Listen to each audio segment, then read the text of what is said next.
दिवसाची सुरुवात एवढी सुंदर होत असेल ना, तर दिवसभर मन प्रसन्न राहतं आणि इतकं छान पॉझिटिव्ह फील होतं ना.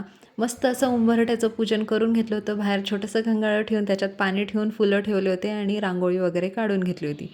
देवपूजा वगैरे सगळी उरकली होती आणि देवाऱ्यापुढे पण मी रांगोळी वगैरे काढून घेतली होती.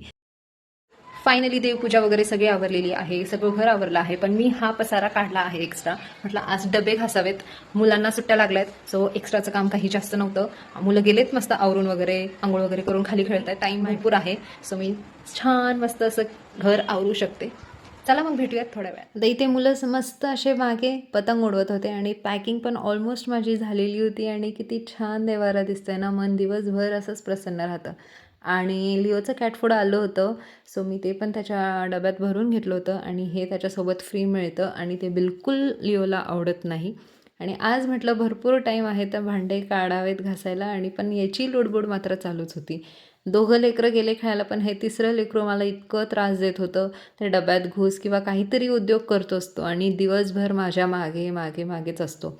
आणि त्यानंतर इव्हनिंगमध्ये आमची आज बचत गटाची मीटिंग होती, तर सगळे घरी आले होते.